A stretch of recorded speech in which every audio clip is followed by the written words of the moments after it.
Jadi kita perkenalan dulu, nama saya Delia, saya ahli gizi di klinik ini. Salam kenal ya Mbak. Salam kenal Mbak. Dengan Mbak siapa? Ara. Dengan Mbak Ara. Umurnya berapa Mbak? 22 tahun. 22 tahun. Salam kenal ya Mbak. Iya Mbak. Sebelumnya kesini atas rujukan dokter atau ada? Dokter. Oh, atas rujukan dokter. Kalau untuk konseling seperti ini sudah pernah sebelumnya atau ini baru pertama kali ya Mbak? Pertama kali Mbak. Baru pertama kali.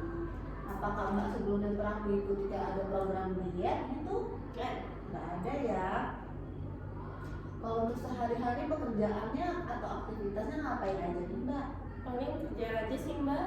Kerja aja ya. Kalau nggak tahu kerja di mana? Kerja di BUMN. Di BUMN ya. Ya. Biasanya kalau olahraga gitu ada jadwal tertentunya atau kayak cuma nggak tentu, kayak nggak waktunya Nggak nentu sih Mbak. Kayak kadang kalau ada teman mau olahraga, kita olahraga. Kalau enggak, ya enggak. biasanya tuh sebulan bisa berapa kali kalau olahraga? Cuma kalau kayak olahraga kecil kadang cuma raket gitu, seminggunya ada pasti sekali ada. Mbak, sekarang kita ukur berat badan dan tinggi badannya dulu ya. Oke. Sekarang kita melakukan penimbangan berat badan dulu ya Mbak. Iya Mbak. Silakan Mbak. Pandangan lihat ke depan ya. Di sana nggak ada apa-apa ya Mbak. Nggak ada Mbak. Baik, sekarang lihat depan ya. Baik, untuk hasilnya 50,3 ya. Mbak, sekarang kita akan melakukan pengukuran tinggi badannya. Bisa geser mundur ya Mbak. Kita pastikan untuk tumit, betis, pinggul, bahu dan kepala menyentuh titik ya Mbak. Sudah Mbak, silakan.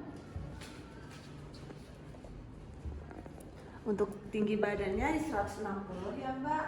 Dari hasil pengukuran tinggi badan dan penimbangan berat badan tadi, berat badan Mbak di 50 kilo dan tinggi badan di 160 ya. Di sini status gizi Mbak ada di 19,5, itu masih di dalam rentang normal ya. Iya Mbak. Yang dirasakan sama Mbak Ara nih, itu apa aja ya Mbak? Perutnya sakit, kadang kayak terbakar gitu, terus mual-mual gitu Mbak, pusing. Itu hanya muncul kayak di saat-saat tertentu atau kayak muncul terus-terusan? Saat tertentu aja sih Mbak, nggak sering. Jadi kayak cuman saat-saat tertentu begitu. Iya. Saya mau bertanya untuk makanan Mbak Ara seharian dari kemarin ya, dari bangun tidur sampai tidur lagi. Iya Mbak. Kemarin bangun tidur di jam berapa Mbak? Di jam 6. Di jam 6 pagi ya. Iya. Di jam 6 pagi itu apakah langsung makan atau ada jedanya dulu? Enggak sih Mbak, cuma minum susu aja. Susu apa tuh? Susu ultra milk. Susu HT itu ya. Iya. Itu kira-kira ada berapa gelas? 11 aja sih. 1 gelas. Setelah itu ada makan makanan lagi nggak? Nggak ada. Nggak ada ya. Lanjut sarapan atau nanti Lanjut makan siang. lanjut langsung ke makan siang ya? Iya. Nah, untuk makan siangnya kemarin di jam berapa? Di jam 12. Di jam 12 ya, 12 siang. Itu makan apa aja Mbak? Ayam geprek. Ada ayam geprek ya. Nah, untuk nasinya itu, nasinya ada segini nggak ya kemarin? Ada. Ada ya. Nah, kalau untuk ayamnya itu ada segini. Ada Mbak. Sini. Nah, selain nasi dan ayam geprek, ada lagi nggak yang dimakan Mbak? Paling tempe. Ada tempe Tempe ya. satu. Tempenya ada berapa potong? Satu aja Mbak. Satu ya. Nah, untuk tempenya itu ada segini nggak? Iya. Satu potong ini ya. Setelah itu ada makan lagi? Nggak ada. Nggak ada ya. Setelah makan siang ada makan makanan cemilan? Nggak ada sih Mbak. Nggak ada. Jadi langsung ke makan malam ya. Iya, langsung makan malam. Nah, untuk makan malam itu di jam berapa? Di jam 7-an. Di jam 7 malam ya. Itu makan apa aja Mbak? Gacoan. Makan gacoan ya berarti mie ya itu ya mbak Iya, ya. mie mbak. Nah mie gacoannya kemarin ada satu porsi Habis mbak? sendiri ya. Iya, Mienya. segitu. Lalu ada lagi nggak yang lain? Sama itu udang kejunya. Udang keju. Nah udang kejunya itu habis berapa? Habis satu porsi itu loh mbak, yang diisi 3 itu. Habis ya ada 3 potong itu. Setelah itu dari dada makan itu ada lagi yang dimakan lagi? Nggak ada. Nggak ada ya. Jadi setelah itu langsung tidur. Ini ada makan semangka. Ada makan semangka. Sebelum tidur jam 2, jam 8 jam 8. Di jam 8 malam ya makan Iya. semangka. Semangkanya itu berapa mbak? 1 Satu potong. potong. Adakah 1 potong segini? Iya, ada segitu.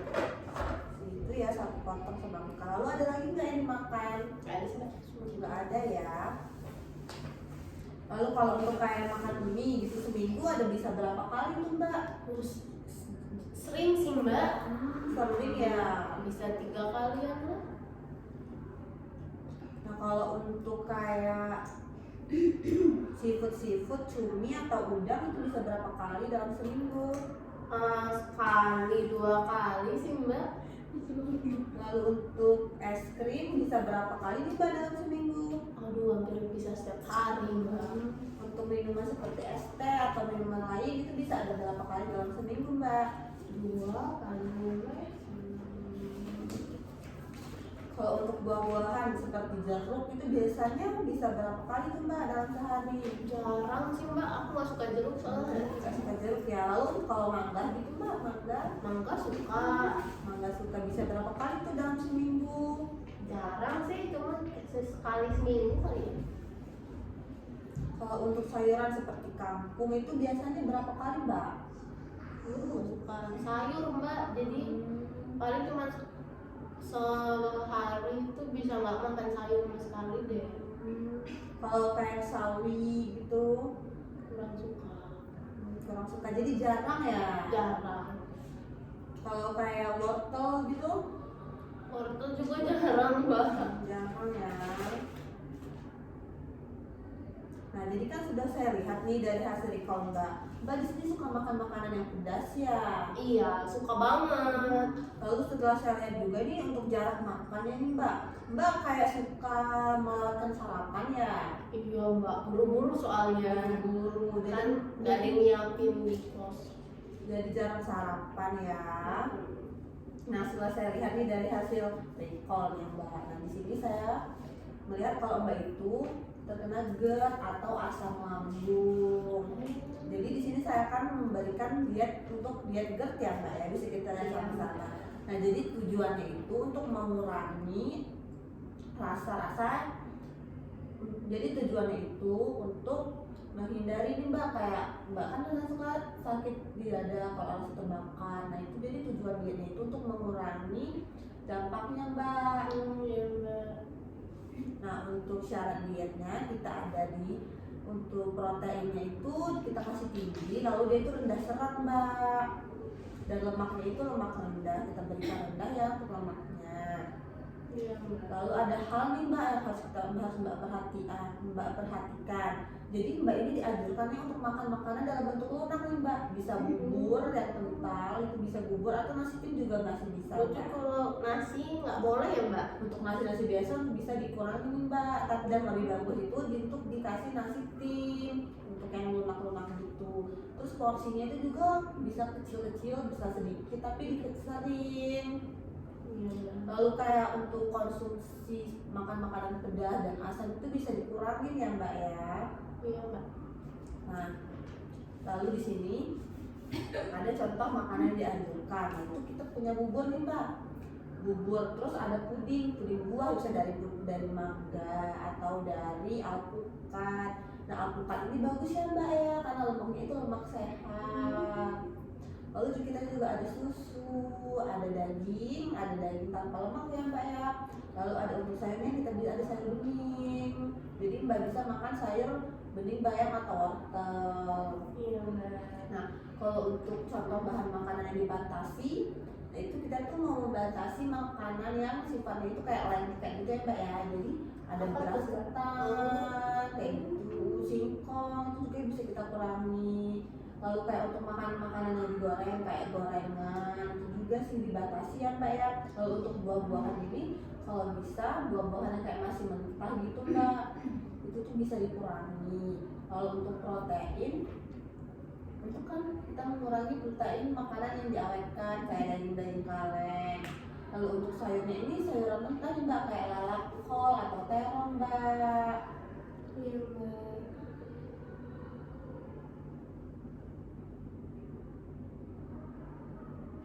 Nah, lalu di sini saya ada daftar bahan makanan penumpang. Jadi nanti Mbak bisa lihat di sini ya untuk makanan yang dianjurkan dan makanan yang dibatasi.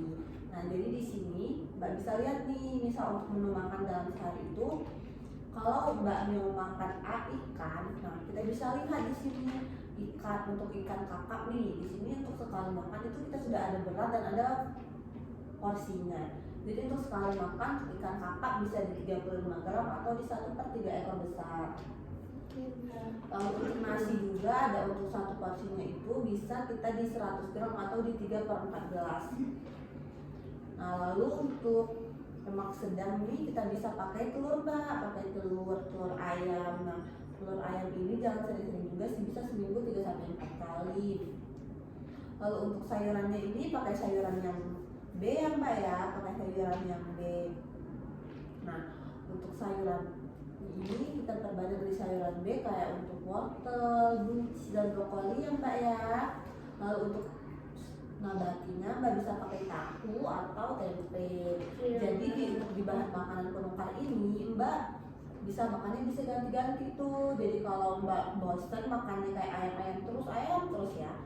Jadi kita bisa ada yang lain, bisa ada ikan, ada telur gitu Mbak. Oke deh Mbak. Nah, jadi setelah semua yang saya sampaikan, apakah ada yang mau ditanyakan Mbak? Udah sih Mbak. Mbak, apa aja? Apa ge? Apa anjir? Oh iya. Ya apa nih Ge? Apa ya? Makanan. Oh ya, ada. Nah setelah dari semua yang saya sampaikan ini, apakah ada yang mau ditanyakan Mbak? Jadi kan saya kan suka kecuali ya Mbak ya. Itu tetap boleh nggak Mbak? Kalau untuk makan makanan yang pedas gitu Mbak, itu bisa dibatasi atau bisa dikurangi nih Mbak. Jadi kalau biasanya Mbak bisa seminggu 3-4 kali, itu bisa dibatasi nih Mbak. Jadi sebulan bisa sekali saja untuk mengurangi gejala-gejala tadi Mbak, biar asam lambungnya nggak naik. Nah, apakah ada lagi Mbak yang ditanyain? Udah sih Mbak. Nah setelah dari tadi semua yang saya sampaikan Mbak nanti kedepannya mau kayak mana nih? Untuk ngurangin makanan-makanan yang pedas kali ya Mbak ya. Terus juga makanannya lebih sering. Jangan telat ya Mbak ya, jangan telat makan. Jadi apakah Mbak bersedia nih untuk mengikuti diet GERD ini? Bersedia Mbak. Bersedia ya. Baik, nanti kita ketemu lagi ya Mbak ya di tanggal 28. Oke. Apakah cukup?